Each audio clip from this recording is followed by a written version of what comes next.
Di akhir kitab yang oleh banyak kalangan dianggap sebagai salah satu kitab terpenting dalam disiplin ilmu tasawuf, Ibnu Arabi bermunajat, "Ya Allah, telah kuikhlaskan kehormatan, harta, dan darahku atas hamba-hambamu.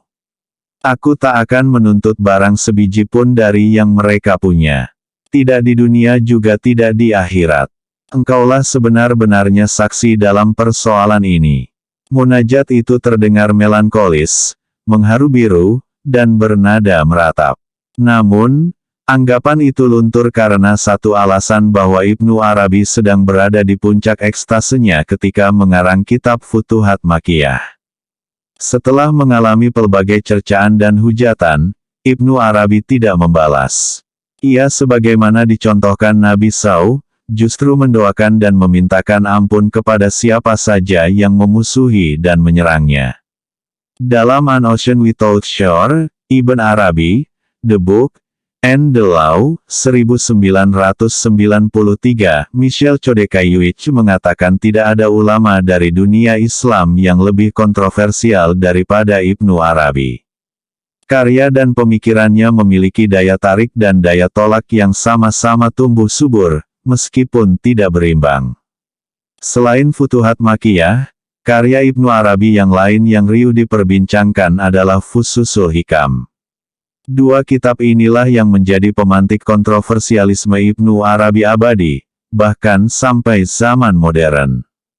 Tercatat ada sekitar 125 karya yang merespons pemikirannya. Karya itu wujudnya macam-macam.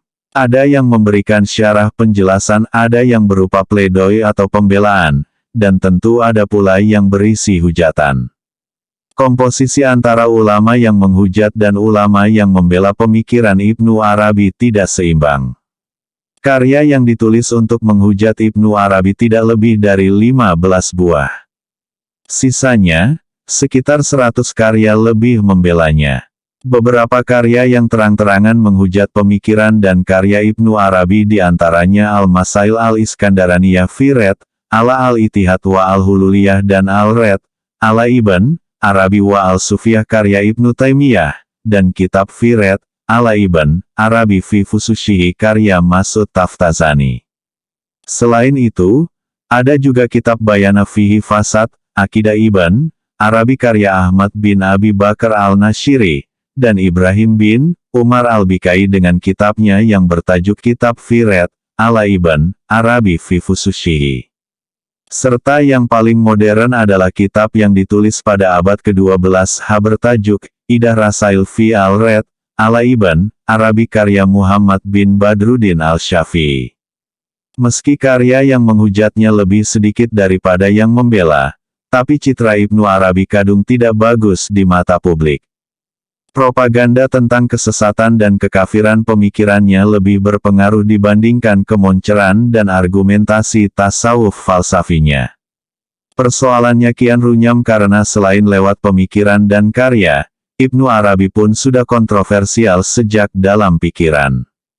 Pengakuannya bahwa kitab Fususul Hikam yang ia tulis merupakan ilham dari Tuhan yang didiktekan langsung oleh malaikat Jibril kepadanya, membuat banyak kalangan memperbincangkannya.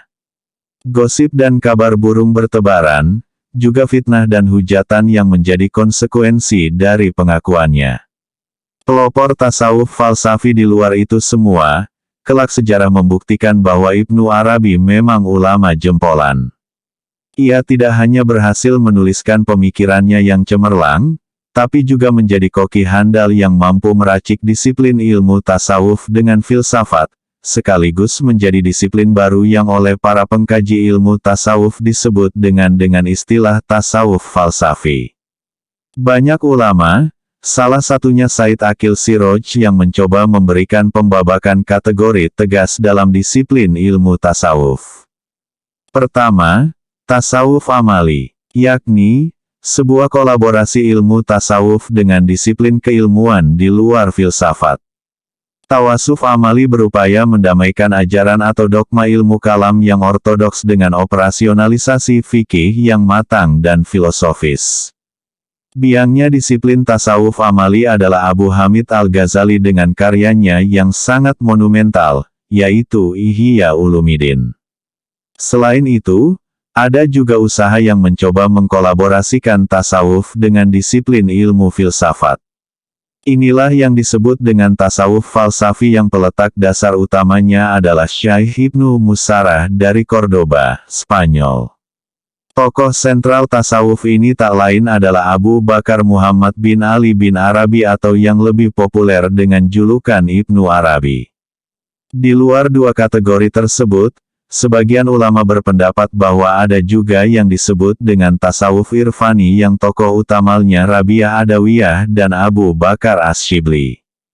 Tasawuf falsafi adalah tasawuf rumit. Disiplin ilmu ini memadukan dimensi mistik Islam dengan ilmu filsafat. Dibutuhkan bukan hanya kecerdasan, tapi juga keteguhan sebab risiko yang ditanggungnya adalah kematian. Riwayat para pelopor tasawuf falsafi kerap berujung di tiang gantungan. Itulah yang terjadi pada Syuhrawardi, Al-Hallaj, dan Ibnu Arabi. Sepanjang Ramadan, redaksi menampilkan artikel-artikel tentang kisah hikmah yang diangkat dari dunia pesantren dan tradisi Islam. Artikel-artikel tersebut ditayangkan dalam rubrik Hikayat Ramadan. Rubrik ini diampus selama sebulan penuh oleh Faris Al-Nizar, pengajar Universitas Nahdlatul Ulama Indonesia dan kandidat doktor linguistik UGM. Baca juga artikel terkait Ramadan 2019 atau tulisan menarik lainnya Faris Al-Nizar, tirto.id, sosial budaya. Baca selengkapnya di artikel, Kecemerlangan dan Kesesatan, Ibnu Arabi yang Merenggut Jiwanya, URL.